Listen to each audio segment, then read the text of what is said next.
Wake up, sleepyheads.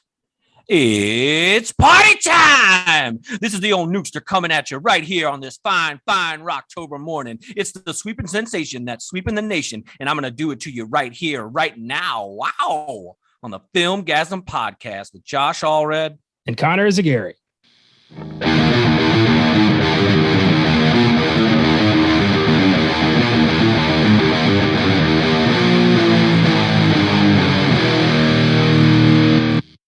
Happy Wednesday, everybody.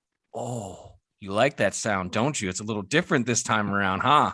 Welcome to this rockin' edition of the Filmgazm podcast as we dust off the gem that is 1986's Trick or Treat, starring Mark Price as Eddie Weinbauer, a.k.a. Ragman, and Tony Fields as resurrected shock rocker Sammy Kerr. Incidentally, this is also the 35th anniversary of the film's release this year. It was released October 24th, 1986. And with the film set on Halloween, it was a no-brainer for me to pick this for my pick during the cycle of shows. Connor, I want to get your impressions right now of how you enjoyed Trick or Treat. This was not what I expected. That's for sure. I was not expecting a fucking heavy metal kind of horror comedy. It was interesting. I liked a lot of things about it. I thought it was going to go way harder. I was actually kind of surprised at how tame it was. But Sammy Kerr is fucking awesome. I'm not gonna props, I'll give props where it's due. The soundtrack too, holy shit.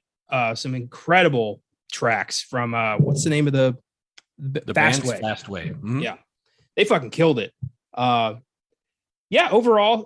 not terrible, which is high praise coming from me. Yeah, no. So like this is one of these movies that it came around right during the heyday, basically, of like rock and roll horror movies. And I mean, going back as early as and this is all 80s movies I'm going to be talking about, is like Rocktober Blood came out in 84. Black Roses was 89. And you had Rock and Roll Nightmare, Slaughterhouse Rock. Like, are you starting to notice a trend with some of these? Like, if it's got rock in the title, they're going to find a way to make a movie about it. Another reason why I picked this was because it was shot in my hometown of Wilmington, North Carolina. And it was also made by a person we have talked about more than once on the Filmgazm podcast. I know I have, especially Dino De Laurentiis and his De Laurentiis Entertainment Group. They were the ones that distributed and also used Dino's studio to shoot some parts of the film in. And at the same time that this movie was being shot, a little movie called Maximum Overdrive, directed by some guy named Stephen King, was being made. And I don't know if you've ever heard of him, this guy David Lynch. He was also shooting Blue Velvet at the same time. So if it was in the 80s and it was in Wilmington, Dino De Laurentiis had his hands on it. And that just to kind of give you an idea of what was going on in that town at the time, to have something like this come around. And for me, it's probably my favorite out of all of these weird, like, rock and roll, heavy metal horror movies. Mostly, for me at least, because of the character of Eddie, aka Ragman, and how much he embodies the outcast, the loner, the kid that gets picked on because he looks so different from everybody else. And I absolutely identified with that. I went to high school in the middle of nowhere, where if you listen to anything that wasn't country music, you were a weirdo. So obviously I gravitated to the other weirdos. I hung out with a lot of kids in the art classes. I learned a lot about myself in those very formative years when I was like 14 and 15, hanging out with all the other older, weirder kids. And they're showing me like Tool, what else? The Deftones was something I got exposed to in high school. So stuff like that was just thrown at me. I mean, I kind of had a little bit of a background. You know, my dad listened to AC/DC, Black Sabbath, that kind of stuff. So I was already right there in the thick of it. But you kind of don't know how much you appreciate that kind of thing until you find other people your age that like it too. Yeah, that's true. I grew up with rock and roll. I grew up kind of liking my own thing. I grew up in a very small conservative town in Maryland where, like country music was big up there. Not a lot of people were into movies. And I kind of just had to, move to the beat of my own drum, so to speak. But I've always done that anyway. I've always liked what I've liked. And I did like that Eddie didn't compromise. He was just like, I like metal and fuck you anyway. Like, if you, leave me alone. I like what I like. Props. I like that. Yeah, totally. Even the way this movie starts out, it's kind of giving you a really great way of showing who this kid is as they're like going through his room and you're seeing all these posters of all these bands like Anthrax, Judas Priest. And then, right above his bed, ominously looking over him is Sammy Kerr. And it's like, who, because at that point, you don't know who he is. You're just like, who the fuck is this guy? And he's writing a letter to him, which definitely gives the impression that he's done this a lot. This is the one person that he communicates with on the regular. And I think it's also very, very reminiscent of the times, like people would do this kind of stuff. And he looks up to him as a hometown hero because he found a way to get out of there and to make something of himself. And he very much idolizes him. And he eventually learns that he probably shouldn't have because he didn't really know him. And he was given fair warning by a wonderful cameo from Gene Simmons as Nuke, the local radio DJ. Like, had you ever heard of this before I brought it up? No, like so many of the movies you bring to this show. No. All right. No, it's a fair point. I will take this moment to acknowledge two people who really go above and beyond when it comes to doing like fanzines. So I don't know if you're aware of that phenomena. A lot of that stuff kind of existed back in like early punk rock days. People that really enjoyed bands and music and stuff, they would make their own DIY magazines called zines for short. And they would, hand them out. Kids would get in, people would trade tapes, like do anything and everything.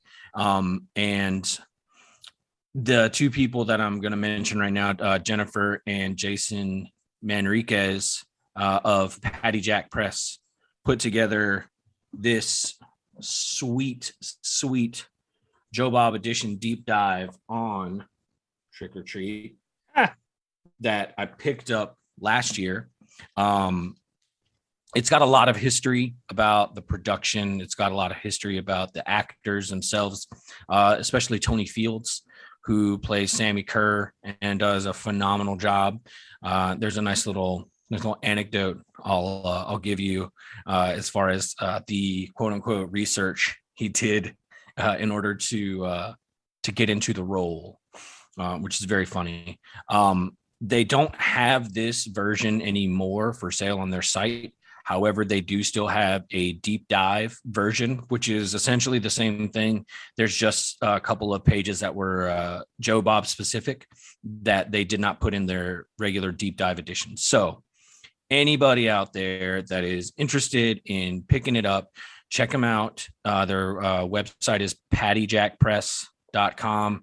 You can also find them on Twitter at pattyjackpress. That's Patty spelled Paddy. And yeah, I can't recommend them enough. They really go out of their way to do this with a lot of love and care. And they also do a zine for the last podcast on the left. So they keep themselves pretty busy, and they also do really cool.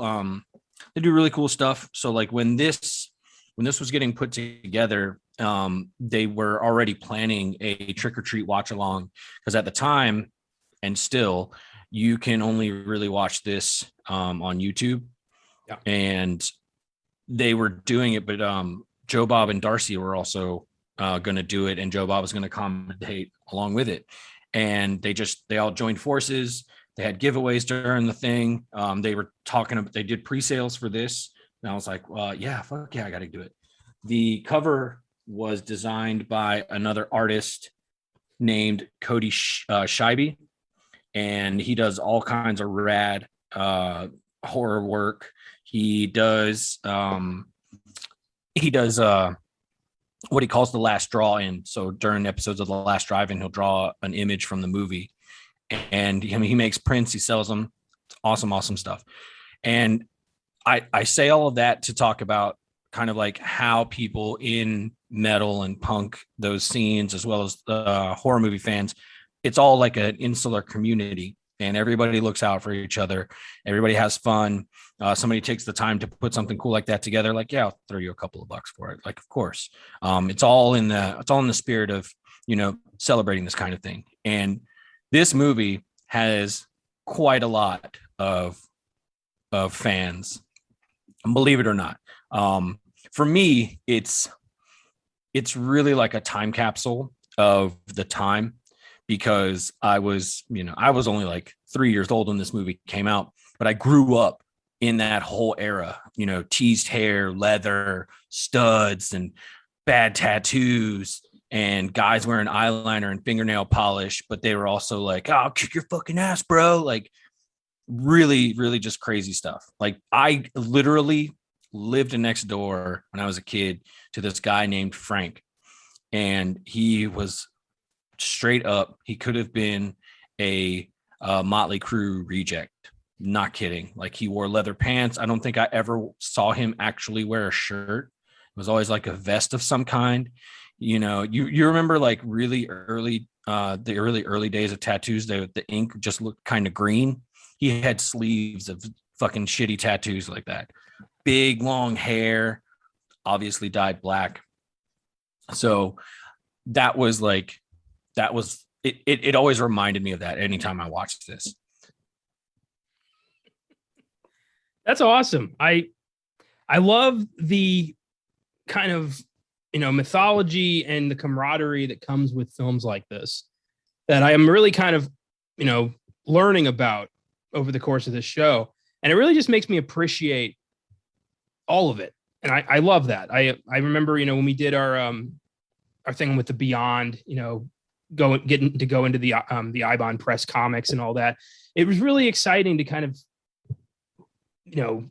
embrace that side of horror. And I'm glad we're kind of shining more of a light on that.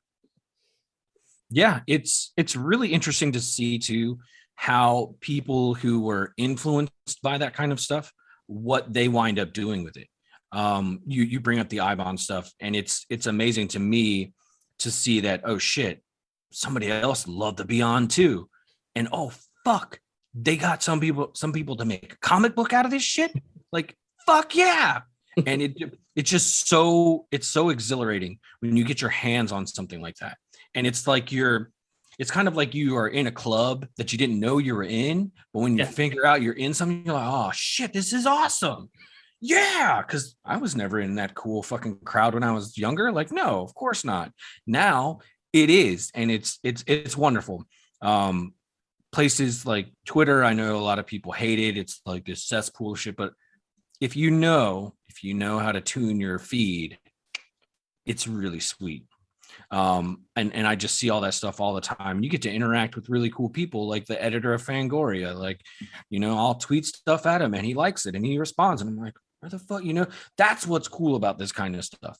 And no matter what, you're chatting with somebody who gets exactly what you're talking about, and like you already have a connection. It's really, really awesome. If you get the chance to like go with us to a horror convention and see that kind of stuff in person, it's really, really cool. Like you could come up to a total stranger, you guys both have the same kind of shirt on, you're like, oh dude, you like Dead Alive too? Yeah, man, of course I do. You know, and then you just start hitting it off and you've made a best friend and you didn't even realize it.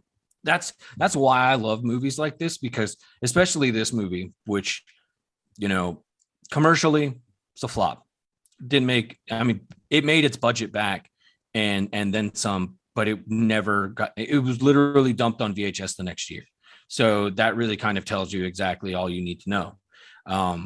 But the nature of the people that love this kind of stuff, it definitely got second life on VHS and continued to get bootlegged and passed around. And, you know, so like, I think something else I really love about this, and I'm going to kind of contextualize the film itself with this, is by virtue of it existing and kind of going along with the premise that a lot of stuffy, shitty conservative people were trying to do to take control and censor a lot of music at the time.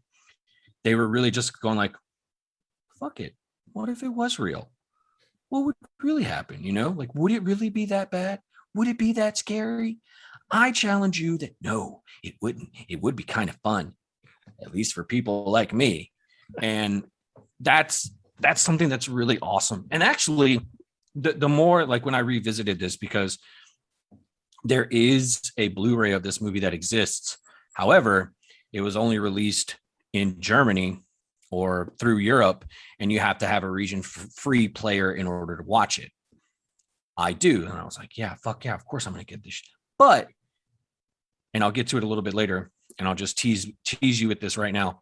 The band Fastway is actually kind of at the center of why this movie hasn't gotten released again in the States. It's very interesting.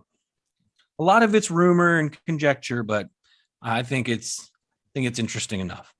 So yeah, about, I want to say like in the early 80s, a wonderfully morally upstanding lady named Tipper Gore decided to put her fucking nose where it didn't belong and say that, you know, this music I'm seeing is just, it's bringing everybody down. The youth of today are being corrupted by all this violence in media and music and sex and blah, blah, blah. So she went ahead and joined up forces with some people and made the Parents Music Resource Center, or the PMRC. And the shittiest thing about them was that they had the backing of like the government. And it culminated in hearings with the Senate that famously, and still to this day, one of the coolest moments in, like, you know, you're going to call me a dirtbag. Well, guess what? I'm going to show you a dirtbag. When Dee Snider sat in front of them, and like a kid that like did his homework at the last minute, he's like pulling it out of his back pocket and like smoothing it out on the table. And then he just composes himself and rips them to shreds and speaks so eloquently. It's like the biggest middle finger to all of these jerk offs that were trying to sit there and shut them down. And I loved it. I mean, I was a kid when it happened, but being able to look back on it, it was like one of the most awesome moments. And that was where this movie was kind of like positioning itself. So after you meet Eddie in his room, you see him doing his daily chores, and you finally see Sammy Kerr on the TV, not in the way that you're thinking. And it's a little bit of dramatic irony as they're kind of eulogizing him. But they're also showing him seated in front of these judgy type fucks. And he's literally pulling the Dee Snider thing, but being a lot more confrontational about it, saying that, you know, we're going to take you down, man. We're going to take you down. And it's really cool because it's already kind of like telling you where we're at and understanding that this is what's happening but what exactly are we, where exactly are we going to go with this? I do like that we are following Eddie for the most part, very closely, and knowing that, he's about to get some really damaging information. And it's that Sammy's dead. His idol is dead. And I'll take this moment to, what do you know about any of the PMRC stuff? I know that it came partially from the rap group Two Live Crew, who were quite raunchy in their lyrics. Fuck yeah, totally. And their stage shows. Anyone knew how to push the fucking envelope, it was those guys. And then Tipper was like, "Oh no, this will not stand." And that's why we have the parental advisory sticker. And I've always fucking hated what are they called? Lenny Bruce dealt with it. George Carlin dealt with it. Laws against the FCC or yeah. Well, no, it wasn't them. Standards and practices. There's a word for it. Like, it's gonna drive me nuts. But like vulgarity being illegal, that kind of thing. Okay, yeah. Like obscenity laws and obscenity shit like that? laws. Thank you. That's what I was looking for. I've always fucking hated that shit. It goes against the First Amendment, and I don't know why it's ever even been a thing. Like, it's ridiculous. And this, to me, this goes right into that. It's music, folks. It's it's not the devil. And even if it was the devil, who gives a shit? Yeah. I mean, as we see in this movie, the devil's pretty groovy. It's just like you just got to be on his side. That's all. Yeah, devil just wants to play one great show. Exactly, and that's the thing about it. Like, it didn't even do what they thought it was going to do. All it did was draw more attention to the offensive stuff, because that's what I did. I even, like, if my parents took me to go buy CDs, I would immediately go to the ones that had the stickers on them. And my parents are like, "Well, what's the difference with this one?" I'm like, "This one has cursing in it. This one doesn't." "Oh, well, why would they?" "Well, that's stupid." I'm like, "Sweet. So can I get it?" "Yeah, of course." I'm like, "Awesome. Do you want to listen to it with me?" Like, "Yeah, no, I don't want to do that." But this was also coming from the kid whose dad, one of my earliest childhood memories is being in the garage, my dad and his buddies, they're playing darts, and my dad's singing Dirty Deeds by AC/DC to me, and that whole list of shit that Bon Scott is talking about, like, my dad's just singing all this stuff to me. I didn't know what a necktie was when I was a kid. Like, until I got older, I was like, "Dad, you're singing this shit to me?" It's like, "Yeah, it's a really good song." I was like, "I know, but you're singing that to your son. He was 4. Like, yeah, I was having a good time." It's like, that's how I was raised, like, I was raised in that whole era of people, everybody fucking smoking in the house. Nobody who fucking puts the windows open? No, fuck that. Like, everything was dangerous and it was acceptable, I was raised by young parents. My mom had me when she was 20, and my mom and dad were still, partying, going to concerts and stuff. So I grew up just subconsciously hearing, Cypress Hill and Rage Against the Machine, and just, crazy shit. Like, they didn't care about vulgarity. Like, my parents were just, words were words. And like, I swear around my mom all the time. I have for years. It's like, doesn't bother anybody. So I think that's a great way to, to live your life, to just see things as not all that significant and just, have fun with it. We only get so long we don't get to enjoy that much. So why put blocks where they don't need to be? Yeah. And I think it's why I have a big problem with people who are like super religious, is like, if you don't like it, change the channel. You don't have to fucking listen to the same music I do. You don't have to watch the same movies I do. I don't watch your shit, and I don't complain about your terrible taste in music. Do I? No. I'm not going to try and get John Denver banned. I don't care because I'm not going to listen to him. All right. I actually really like John Denver, but I agree with you. I'm just trying to make a point. That's all I'm saying. Yeah, you know, go watch Veggie Tales and shut the fuck up. I don't have time for that. I hate anybody who tries to. I think Austin and I talked about this on Sneak Preview just yesterday. Like anybody who tries to make you feel bad for liking things, and anybody who tries to say that, like, you know, I know best. I hate that shit.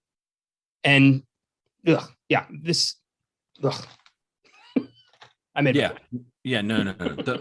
Those people are the literal worst because they're trying to be gatekeepers and tell you like, no, I know what's best for you. You actually don't know anything. Mm-hmm. No, go fucking sit on a fence post and just leave the rest of us alone. Okay. Ah, well said. Yeah, that's why, you know, I love doing this podcast because I think I've made it pretty explicit since day one. I do not give a fuck. And it's fun to find people who also don't give a fuck, but love talking about this shit because they enjoy it. That's the whole reason that we're here, because we like this stuff. We're not trying to convince anybody. We're not trying to convert anybody. We're not trying to put anything down. We're just taking shit we like and giving our 2 cents. Absolutely. And isn't that what Merc is all about? Damn right. So Sammy Kerr is played by the late Tony Fields, and he has absolutely like no familiarity at this time whatsoever with any kind of heavy music, that whole scene, none of that. His actual background was as a solid gold dancer. Wow. Big into theater. Yeah, he's big into theater. He was born in Kansas. So, you know, he's like this all-American boy who goes to Hollywood to make a name for himself. He winds up going through solid gold. I think it was like, 79 to 84. He was also in the Thriller and Beat It music videos. Cool. That's So awesome. Yeah, I mean, the guy was a legit dancer. I don't know if you take that information now and then think back to his performance when he goes back to his alma mater, those are some very, very good moves he's putting on. Just saying. And yeah, like him playing Sammy Kerr is probably one of the coolest things I have seen. Like, and especially like seeing this at a younger age, and then seeing it, you know, now I'm still just like, wow, he fucking kills it. He steals the movie for me. You know, like it's supposed to be about Eddie and his whole journey with all of that, but fucking Sammy Kerr like just takes it. He fucking takes it, and he is absolutely the reason why people like always think of Sammy Kerr over Eddie in this movie. So fun fact, because originally Blackie Lawless, the lead singer from Wasp, was supposed to be Sammy Kerr. However, they hit a point of contention when the producers were like, look, we don't need your band to do the music. We've got another band to do the music, and you're just going to lip sync over it. He was like, why would I do that? I have my own fucking band. So that was that. They found Tony Fields. Now this is a story, comes from one of the okay, so the guy was the drummer. He was the drummer in the band The Kickers, the one that's playing at the high school. So the drummer is a guy named Casual Cuz. So right there, you know, he's a reliable source. He says that Tony was given, okay, hold on. I'm going to quote him. All right. Okay. Tony was cool as fuck from the get-go. He was a solid gold dancer and he had done other films. They put a weave in his hair, gave him $2,000 and said, go hang out with these guys and get the attitude. So he did a lot of partying. And he kind of turned into Tommy Lee meets Billy Idol. Did a lot of coke and drank like fishes. Like I said, it's just another day. So he gets handed $2,000 and is like, just go hang out with these guys. Go hang out with these guys and get their attitude, like try to understand how they do what they do, And Tony just fucking getting hammered with rock stars. And coming from somebody who has partied with people in bands, it is very hard to keep up if you're not used to it. I would imagine so. I think it's crazy that this dude just went from solid gold dancer with like some films under his belt and had to basically just become a rock star to do this movie. And he just fully embraced it, like all aspects, good and bad. And it shows in the performance. Like I honestly, I looked it up trying to think like, what band was this guy from? And I couldn't find it. I was like, holy shit, this dude's an actor. No. So I think I probably put it in my review that he's like equal parts Blackie Lawless, Ozzy Osbourne, and Alice Cooper. So like he kind of has that amalgamation of all of them, because Blackie is like, he's pure attitude.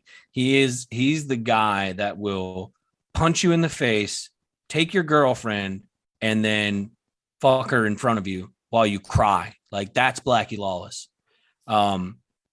And Alice Cooper is all about the art and the theatrics of it. And Ozzy Osbourne is like taking both of those two guys and then saying, hold my beer, I can do better. Because I mean, they showed video of him, cutting the head off a snake and drinking its blood and all that shit, pulling a trick straight out of Ozzy's book. So yeah, there's a really great section in the zine where they talk about kind of just how cool Tony was and his commitment to things. So like, I don't know exactly when it happened, but he got diagnosed with lung cancer, moved back to Davis, California, where he had gone to high school, and directed dinner theater with the drama program. And then in 1995, he passed away at 37 from lung cancer, which was secondary to HIV. So not only did he have cancer, he also had HIV. Jesus. And yeah, passed away at 37. Ironically enough, Sammy Kerr died at 38. Coincidence? So Davis High School has since set up the Tony Award, as well as a $500 scholarship given every year in his honor. That's nice. So lung cancer and AIDS. Yeah. 37. God damn. I'm 38. So think about, it's nuts. But yeah, like he was so committed to like going back and helping his community and doing that. And every quote, anytime somebody brought that guy's name up, he is one of the nicest and one of the most professional people I've ever met. Like he was always there to do a good job. Was great at doing his work. And I think that's a really nice way to be remembered when your school names an award after you and a scholarship that they still do to this day. It's wonderful. Yeah, that's high praise. And it sounds like he deserved it. He earned it. He took his job seriously, and I don't think he took what he had for granted at all. No, I mean, to do something that you love and then to be able to kind of pass that passion along to younger kids coming from a fellow drama nerd, I appreciate that. I think that was one of the things like I got really excited about when I was in high school and doing drama and stuff and finding out all the history of Wilmington and all the cool stuff that happened. And then you start watching movies and you're like, oh shit, I know where that is.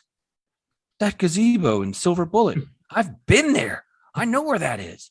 Oh, yeah. It's anytime I watch movies from that time period, like I'm always like, yep, been there, know that. Yep. Yeah, Blue Velvet, where Frank's fucking berating Kyle MacLachlan about his fucking choice in beers. I'm like, that's a Barbary Coast. I've stumbled out of that place many times. Yep. Still looks the same. So movies like this always have a very personal connection with me, and probably why I love them that much more. You remember the VCR I showed you that my friend Ty had painted the Dawn of the Dead thing on. Oh, so yeah. one of the bootleg tapes he made for me, Trick or Treat. Because you have to have that movie on VHS. Like you just have to. So let's see. Oh, how can I go this far without even bringing up Ozzy Osbourne's performance in this? So tell me, when he first popped up, what were you thinking? When I saw in the opening credits, special appearance by Ozzy Osbourne, I kept waiting for it. And then when it said, on the news, we have a local evangelist preacher to tell us his thoughts, I'm like, it's going to be fucking Ozzy, isn't it? And it was. And it's Ozzy clean shaven with like his hair all combed in a sweater vest, talking about how the devil's influencing the youth. And I could not stop laughing. I'm like, this is perfect. This is perfect. And I love the little post-credit scene where we get a little bit more. This music will make you perverts.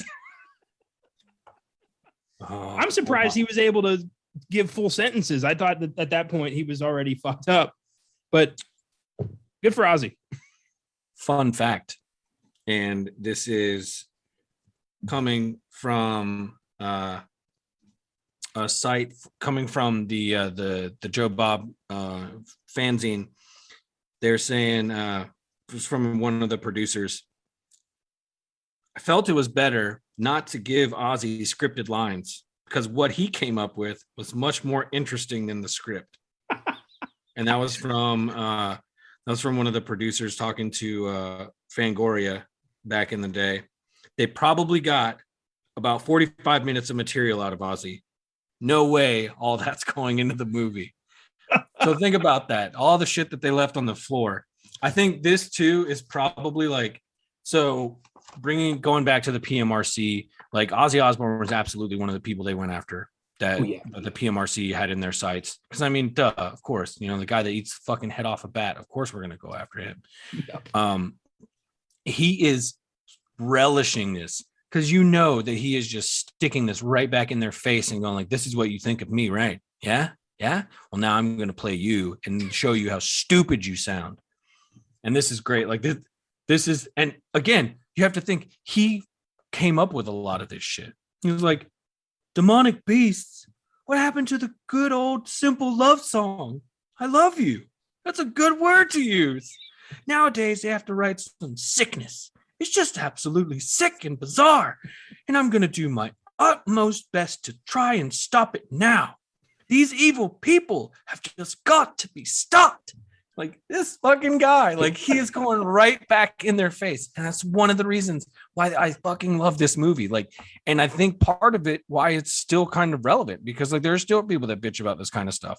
And I think it's going to be an argument that's as old as time, to be honest, because somebody's always going to find something that somebody else does offensive.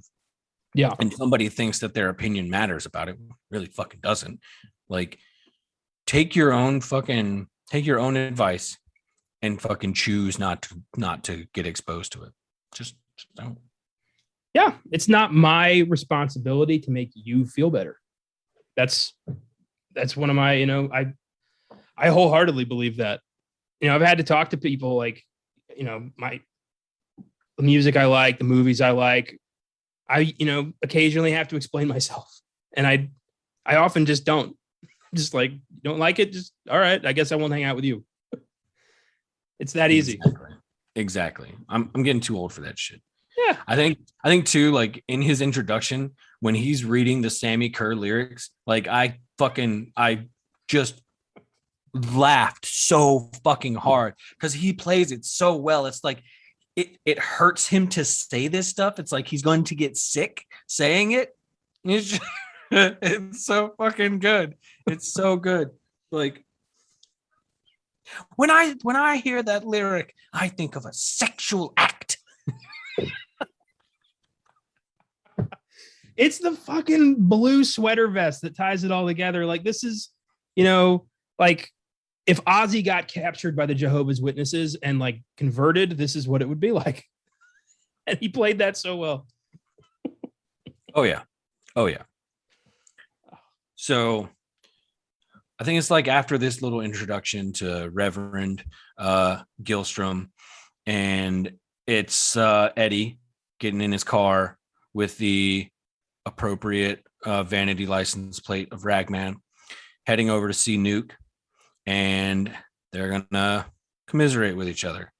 I thought it was really interesting, like even though this is Gene Simmons, you know, and how weird that guy is, and all the crazy stuff he's done in his life, he actually gives a really good performance in this scene where he is being a DJ, telling this kid not to look up to somebody like him because you don't know who he really is.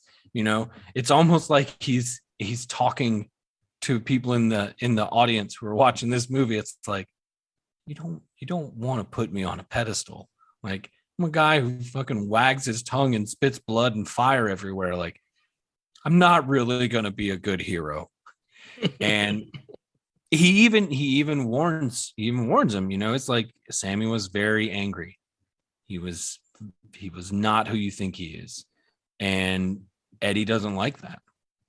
He took it personal. And I can kind of understand that, you know. I don't know if you've ever had that real like painful experience when either like an actor or a musician that you've known, you know, your whole life, and you find out that they passed away. Like one of the more recent ones that really messed me up was when David Bowie died. And that was because it was a link to my parents. My parents brought him into my life. And then like I grew up seeing him in Labyrinth and those kinds of things, and then hearing his music, and just he was always there. And then it was like, poof, he's gone. And you're like, what the fuck? You know, that really hurt. So like, again, it's this other point where you really understand where Eddie's coming from and the hurt that he's feeling. And then he shows him the record that, and this was, again, it was kind of like a throwaway line, I think, the first time I watched it, but when he's holding the record up to him, he's like, Sammy's in here, you know? And then you don't think anything of it. Of course, again, with the whole premise of what if it's real, Sammy really is inside. And he takes the record home and he just listens to it, which the title of that album was Songs in the Key of Death. Like it. Yeah, right. It made me laugh when Gene Simmons gave him the record and said, like, this is the only copy of this album. And he's like, and you're giving it to me? And he's like, yeah, I got it on tape over here. I was like, no, dude, that's not what you're supposed to say. Oh boy, that was funny. But again, that's like some Gene Simmons shit. He'd say like, it's the last record. Nobody else in the world is gonna have this, but I got it on tape back there. You and me have it. But yeah. Oh yeah, this is for me. I thought this was neat because I grew up like right when cassette tapes died, so I didn't really. It was neat to kind of see how cassette tapes worked because I've never really known. Oh man, like I barely remember 8 tracks. I was born in '83, and I think those were already on the way in at that point. Definitely had records around me. Absolutely had tapes. So like I've been there through the whole evolution of music in general. And I remember making mixtapes. I remember recording music off the fucking radio when like new songs would come out, and you'd be like, oh shit, dude, like you got to get there. Yeah, I went through all of that. You get pretty good. Not lying. You get pretty good, like learning how to time stuff out and figure out, like, you know, because whenever you recorded something on a cassette, there was always like 1 or 2 seconds worth of like dead air that would always come in between, and you had to time it just right to get, you know, so you didn't like tape over one song or whatever. So yeah, it was an art form. I will say that. And it always taught me to keep a pencil around in case the fucking tape started flying out of it. Oh, I gotta put it back together. So that's great. Yeah, and Sammy does what anybody does when they used to buy physical copies of music. Fucking goes and plays the shit out of it. And he passes out and he has this weird ass dream, which the reading that was done at the beginning, I don't know if you really caught it or what it was from, but it was apparently it's kind of like a bastardized version of the like the story of Faustus. And that whole theme comes through this, and especially in that image that fucking Eddie gets in his head of what Sammy was doing at the end of his days, basically killing him and his fucking band, making his whole deal with the devil. And did you ever know about like backward masking or backmasking, or hear about it before this? I did know about that. Yeah, I've looked up some clips of, Robert Plant singing about the devil, and John Lennon saying Paul's dead and all that shit. I think it's dumb, but I appreciate the sentiment. So there are legit examples of people doing it and it being an actual thing. What I think is really good about like the hysteria about it is exactly what these people are all about. They're all about projecting. They're all about telling you, it's there. They are talking about Satan in this. I heard it, and you're gonna hear it too. So like you're already like calling your shot at that point. You're already telling people this is what you're gonna hear. So that when they listen to it, chances are they're probably gonna hear something and go, oh yeah, I guess it is kind of sounding kind of devilish. I don't know. But it's all projection. It's all what they want it to be, not actually objectively listening to what is there. And of course, continuing to, expand on this premise, fucking Sammy is in the record and he's speaking to Eddie. And okay. So this is probably a good way to break into how we were introduced to Eddie and his life at school. Now, whole fucking sequence of him getting tortured and just bullied incessantly. So when Caleb and I were watching this last night, he was like, when Eddie's drinking the chocolate milk, he's like, oh man, I hate when that happens. I'm like, what do you mean? He's like, well, sometimes with those chocolate milk things, the milk just kind of like comes down the front. I'm like, no, they fucking stuck a hole in his shit. He was like, oh, they did? It's like, yeah. He was like, oh, that's fucked up. I can say, half my life in public school, not once did I like dribble chocolate milk down my front. That's never happened. I don't know what the fuck he's talking about. Hey, look, this is Caleb. He is a magical creature and capable of many things. Apparently, you can't drink milk all that well, though, which is a shame. I have so many questions. Like, clearly, this happened more than once for him to focus on it. So we're going to talk. We're going to talk about this. It reminded me so much of the Toxic Avenger, the opening of just, incessant bullying and like over the top. I mean, just, stripping him and throwing him into the gym with the cheerleaders. Like, that was so fucking wrong. Like, so wrong. Like, first you're messing with the man's music. Like, don't do that. Don't do that. And then they fucking doubled down and kicked him out butt ass naked out of the locker room.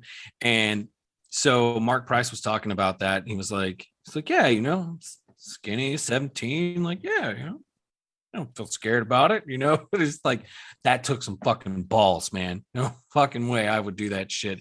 And again, like you can, and it's such a great performance from him because he's like grabbing on the door, like, let me in. And then he sees the flash in the door and he's like, oh shit. They took a picture, didn't they? Like, just god damn it. Like, it just kept getting worse and worse and worse. There were two high schools from Wilmington that were used as the exterior and the interior of Eddie's high school. Those were New Hanover High School and Hoggard High School. Both of them probably were maybe like, I don't know, 5-7 miles away from each other. And a lot of the interior, like running around stuff, that was all New Hanover. The pool party scene was at UNCW, where I went to college. Yeah. And I was telling Caleb, like, yeah, that's UNCW pool. I was there for PE. playing water polo. And he like turned his head at me. He was, you played water polo? It's like, look, I didn't want to. It was what we had to do. I wasn't excited about it. I almost fucking drowned. I was like, how'd you do that? Like, you fucking try and tread water for fucking an hour and see if you aren't tired by the end of that. Like, no way. No effing way. And I never did it again. But yeah. I have no idea how to play water polo. I know. I was just trying not to drown. That's all. Good plan. Yeah. I have a question. Yep. Why was every 80s movie bully a well-built blonde kid? I want to say that is the William Zabka effect. Yeah. Yep. You know, or then it was carried on into the 90s with I don't remember the actor's name, but he was the douchebag in Encino Man who fucking stapled Sean Astin to the fucking wall. So yeah, I just think blonde means evil. Yeah, at least in Hollywood it does. Yeah. If you're blonde, which is kind of funny. Blonde, blue-eyed, well chiseled chin, and stunning good looks, and you're the evil one. Wonder if his grandpa is from Argentina. Quite possible. Some of you will get that. Yeah. Yeah, he was such a prick. Tim. Of course he had a fucking name like that. Loser. Tim. Although the scene that I was surprised, like the when Eddie makes the mixtape as like a peace offering, expecting it to kill Tim, which was like, oh, this is our hero. And then it fucks up his girlfriend. But like Sammy straight up like ghost raped that girl, which was so odd. I called it like some spectral aardvarken or something like that to quote Joe Bob. Yeah, and it was funny. Like Caleb's sitting there watching it, and he's like turning around, looking at me. He's like, "Is that Ghost?" It's like, yeah, it gets better. and then when the demon pops out, it's like fucking like it reminded me of like a kind of like Violator from the Spawn fucking comic books, Yeah. It's this big hulking monster, this fucking flapping ass tongue, just and the guy that was responsible for that was Kevin Yeager, and he had done special effects, I'm gonna say right after that for Nightmare on Elm Street 2. Oh, so yeah, guy was really good, and he also did his best Tom Savini impression by being the lead singer of the Kickers, who gets his head blown up by Sammy when Sam comes out of the speakers. Which, speaking of coming out of the speakers, can we please talk about Sammy's resurrection? That was the coolest shit ever. I have it right here in my notes. Sammy Kerr makes a hell of an entrance. Yeah. Electrifying. Oh my God. Yeah. This is a hell of a, I love that, like, basically making a deal with the devil, turn this fucker into Electro. And it just works. Like, first off, showing up at the friends, like at the oh, fuck, I forgot. Was it at Eddie? Was it in front of Eddie or in front of the friend? It was in front of Eddie, right? Yeah. It's right in Eddie's room. Okay, I thought so, but that's when the record melts and all that shit. Yeah, okay, got my wires crossed. Yeah, that was badass. But then him showing up at like the Halloween prom and like killing the lead singer of the Kickers, the guitar goes flying and he just fucking catches it with one arm, and the whole band is like, "All right, we're doing this now," and it just rocks out. I'm like, "Fuck, it's the best show this school's ever seen." Yeah, and he got to go back to his school and play a show after all. Like that was also a nice little touch. I was like, this guy is not going to be stopped. Like that was his whole desire, was to go back there and show these people like what he had made of himself, and he got to do it. And damned if he didn't fucking deliver. Like I remember, because I think I'd seen this last year for the first time in like probably like 10 or 15 years or something. And seeing it again, I was just like, oh my God, like this is like the most rock and roll way to just take out a crowd ever. He's just fucking wailing on solos and fucking using his guitar to shoot lightning bolts at people and they're exploding and all this shit. And it's just, yes. Very, very fucking metal. Very fucking metal moment. For sure. Then he just starts killing people. And it's like, all right. Why not? I thought it was neat that the director, this is the directorial debut of the accountant guy from the Untouchables, Charles Martin Smith. It's like, okay. Does not seem like the kind of guy who would helm a project like this, which is neat. So good for him. Yeah. I mean, there was, I think it was his first movie. Yeah. If I'm not mistaken. And I mean, you kind of come out swinging with something like this, you know? For sure. I have anything in my, I wanted to, oh, that bit when Sammy confronts the friend and like pulls the fucking old lady out of the TV. Yeah. You hear her shit. screaming and shit. Oh my, I wonder what everyone like watching that show saw. Like the audience, like what the fuck did they see? Man. I wish it had just been like what was that? Was it Brain Scan where they fucking sucked him into the video game and it kind of looked like that? Like, have you ever seen that movie? I have not. Oh, it was like the movie after Terminator 2 that Edward Furlong was in. It was right around that with Pet Sematary 2. So it's like right in this little time frame. Fucking Brain Scan's a wonderful ass movie. It's riding on the heels of like, it kind of has like Lawnmower Man elements where like it's all about a video game that you get into, but its whole slant is that you're going around and you're killing people, and the trickster is the character that lives inside the game, but then he ends up getting out. And yeah, it's pure fucking 90s cheese. I highly encourage you to find it. It's fucking like, you watch that and you're like, yeah, of course Josh would love this movie. Like, yeah, duh. Yeah, so it's fucking wonderful. I was just thinking about like that whole image of that lady and like what she would look like getting sucked in or sucked out or whatever, you know. And then the fucking friend is vacuuming her. Like that made me laugh so much. Just like body parts around, he's just trying to clean it up the only way he knows how. Oh God. Yeah, there's some moments in this that are pretty awesome. Yeah. I mean, I think the one thing that I had to say, like, I guess to its detriment, is just kind of like, it feels like it just kind of like limps to the end. And I mean, I think it's because they're trying to, you know, not have Eddie enjoy this, because I think at first he really does enjoy it. And I kind of wish they would have dragged that out just a little bit more. And I mean, it kind of makes sense because, you know, Sammy does cross a line when he's messing with the girl that, you know, Eddie is in love with.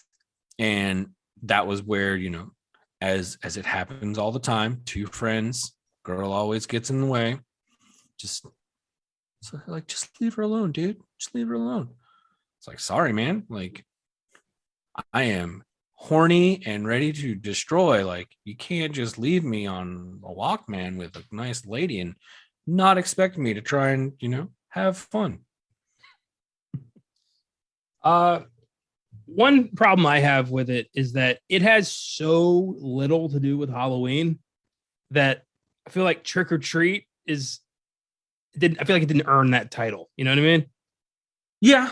I think that might have, that could have been helped a little bit more if it was, you know, decorated a little more to kind of show the holiday. 'Cause I mean, you only see it really at like the dance, Eddie's front porch, you know, very, very few times. However, this was also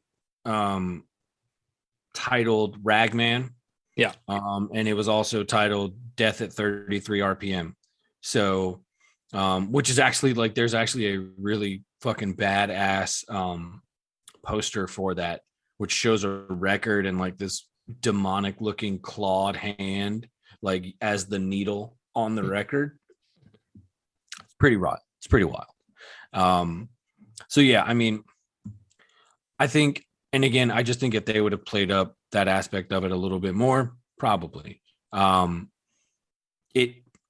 It doesn't take away like the overall experience for me though. Just because it's just damn fun. Like it doesn't, even though it does kind of peter out towards the end, it still just it moves. This movie moves. There's like no BS in it. I mean, it and I think that's helped a lot too by the music that Fastway put together for the film. I don't know if you looked up anything about Fastway on your own, but they were put together by a gentleman known as Fast Eddie Clark, who was the guitar player for Motorhead, and a guy named Pete Way, who is the bass player for a band called UFO. And they picked up this guy named Dave King, who was totally unknown at the time, to be their singer. And they had a couple of albums before what they got approached to do for Trick or Treat. And they put together all the music and all the songs. That's what Sammy is, Tony Fields is lip syncing to the entire time. You know, their music's throughout the movie. And Dave King, ironically enough, after this little stint with Fastway, I think he was only in the band for like 4 years. He goes on to found Flogging Molly. That's cool. What was there a soundtrack released for this? Like, or is that like, yeah, is it really hard to get? So no, I found it. It was on Amazon. It was like for $6, and I was like, fuck, I'm just gonna get it. So if you get it, you also get like the if you have Amazon Music, you can you get the digital version of it too. So yeah, it's pretty cool. Now, here's where the controversy comes. So like I said, it was put out on VHS the year after it came out. Didn't get a home release, I think, again until like the 2000s or something, when it was put out on DVD. And then in 2014, it was put out in Europe on a 3-disc edition, Blu-ray, all that stuff, with the CD of the album. Oh, all that stuff was put together, but it has not been released again since. It hasn't been released in North America, and the rumors are pointing a lot of the fingers at the remaining member of Fastway that's still alive. Eddie Clark died, Pete Way died, and Dave King is the only surviving member of like the original lineup. And it's the rights to Fastway that he does not want to play ball with and release so that this can get put out again. Ironically enough, it's because he is, again, this is what I'm hearing. This is rumors, nothing that I've confirmed or anything like that, that he is kind of embarrassed that Fastway wasn't a popular band, blah, blah, blah. I'm like, you played with the fucking guitarist of Motorhead. Like, what are you complaining about, dude? Like, you were nobody. They picked you up to fucking be in their band. well, and then check this out. The guy who founded Flogging Molly does not want to put this music out that he's not a fan of because it will damage his punk cred. Yeah, what? exactly. It's not like this is a secret. Like, people know this movie. It's not huge, but people do know it. Just throw people a bone. What are you? Flogging Molly is a successful band. Like, you're doing fine, Dave. Like, this is unnecessary. Ugh. Again, total rumors. But when you think about how essential Fastway's music is to this movie, because you can't cut this shit out. You can't cut around it. You can't. And because somebody is embarrassed, like, get the fuck out of here. Like, you contributed to a fucking cult movie that is still talked about 35 years later.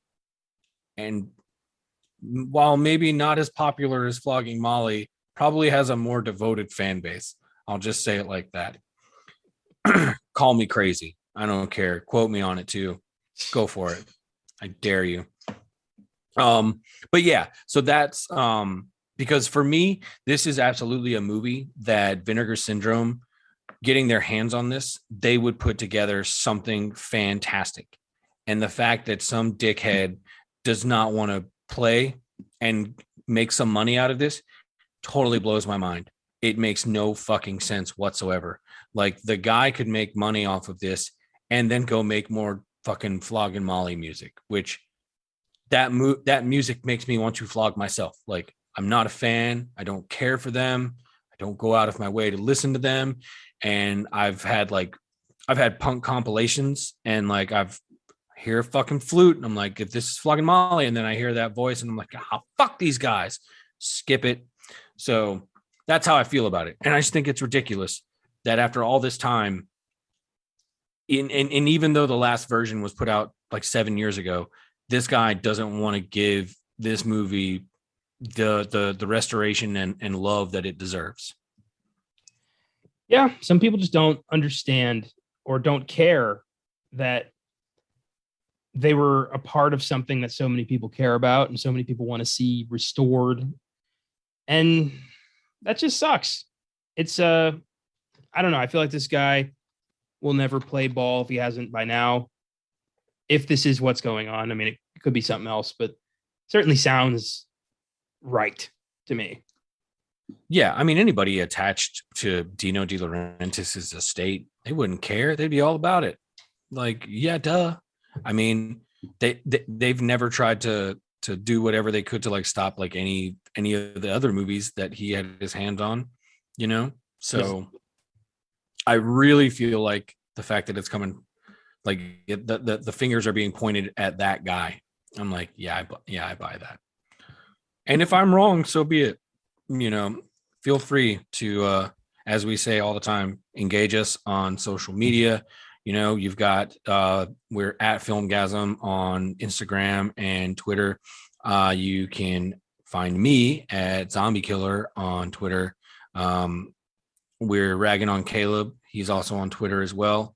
Harass him in a fun way. Ask him why he had such issues with chocolate milk in school. I've been thinking about that this whole time. Like, what is he doing? Yeah, that Flogging Molly guy sucks. But why did Caleb have such trouble drinking chocolate milk as a kid? Like, enough trouble that he had to point it out. Like, oh, he's not doing that right. That happened to me all the time. Oh my God. Ridiculous.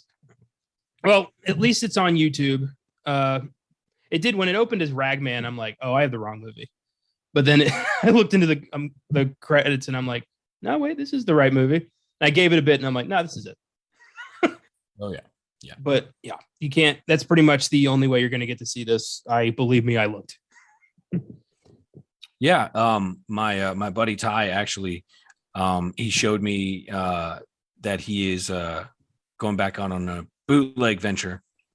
So I don't know when they're going to come out. I don't know how they're going to come out, but he works at a place called Orbit DVD in Asheville, North Carolina.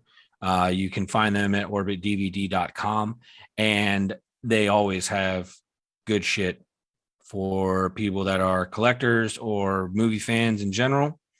Hit them up, check them out. Absolutely, definitely. Well, anything else you want to spotlight with Trick or Treat?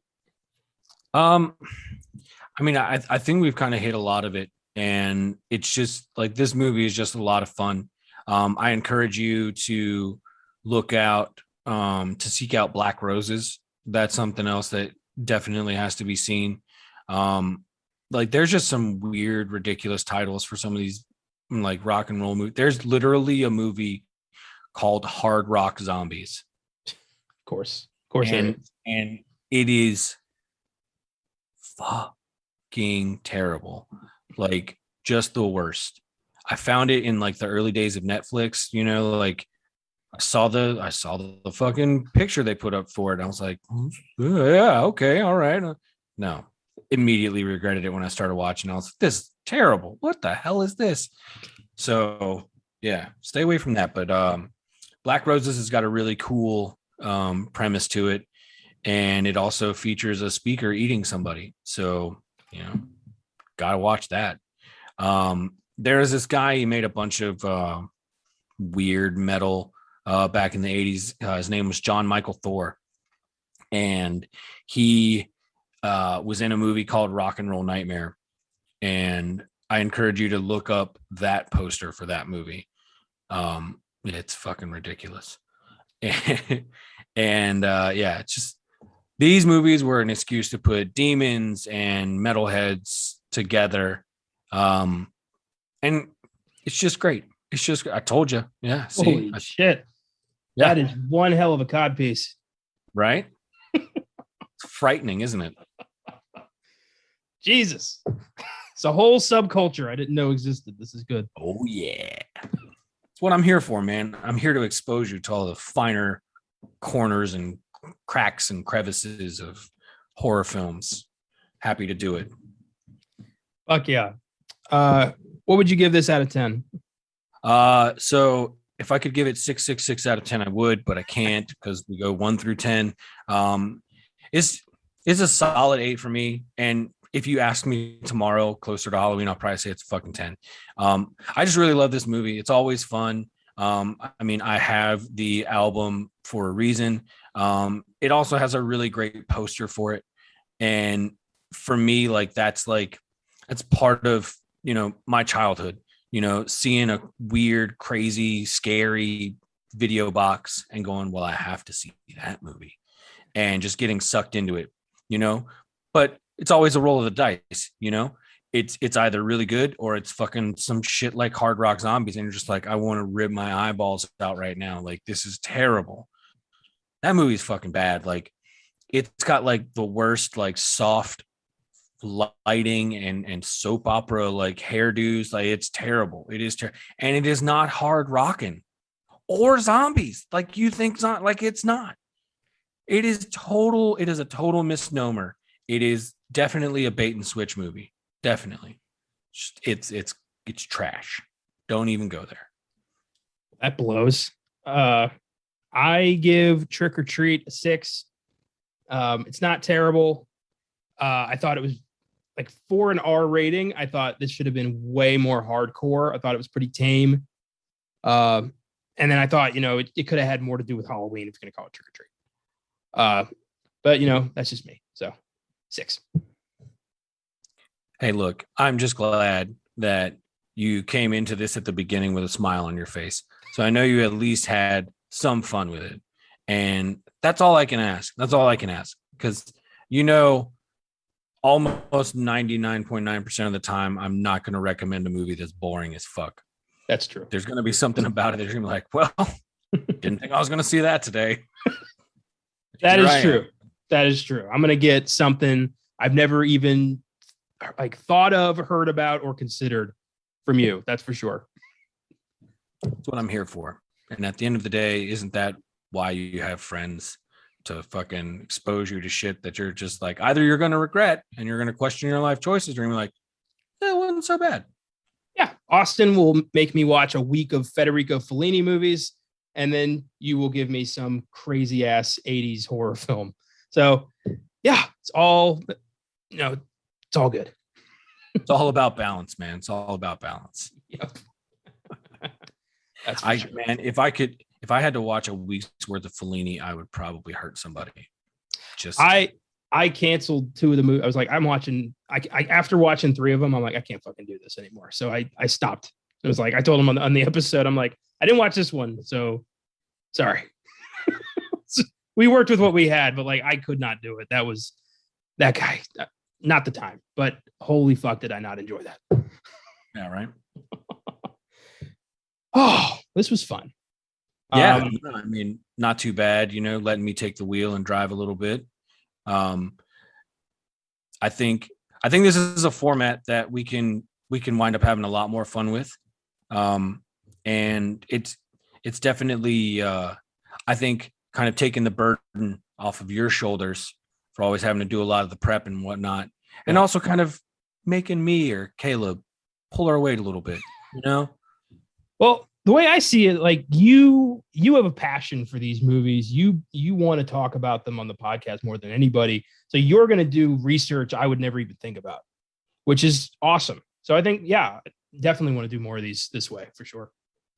Well, I mean, when you have other people who really do all of the legwork, like Jennifer and Jason from Patty Jack Press putting that zine together, it made my job that much easier. I mean, I looked through some bits on Wikipedia and stuff like that, but what they put together was amazing. And I'm telling you guys, go check them out. Anybody that's listening to this, check them out. Their zines are awesome. They also do a Patreon, and you can get like PDF versions of their stuff. So like, if you're not cool and having physical media, like whatever, they've got you covered. They've got you covered. Yeah, no. I gave away my Kindle because it didn't feel like reading a real book. I'm all about the physical media. It doesn't smell like I'm reading. I like turning a page. I like feeling the weight of it. I like looking down at the bookmark and being like, oh, I'm that much done. There's a whole art to it. Oh yeah. No, you are preaching to the choir, sir. What do we have going on next week on Filmgazm? So funny you should ask. So next week, Caleb and Connor are going spelunking as they take on Neil Marshall's The Descent. Oh, this is one of the scariest fucking movies I've ever seen. The Descent. I've been wanting to do this on the show for a long time, so I'm very excited Caleb chose this. Can't wait. Next week's going to be terrifying. This movie's freaky before the monsters even show up. Just so creepy. Oh yeah. I think this movie like really like rides its premise and then just fucking kicks you down the stairs and you're just fucked. Oh man. Like movies like this that like lead you in one direction and then take you by surprise and just completely turn into something else. I think Neil Marshall's really good at it. It's kind of what he did with Dog Soldiers. And Dog Soldiers is amazing. That was a blind buy for me.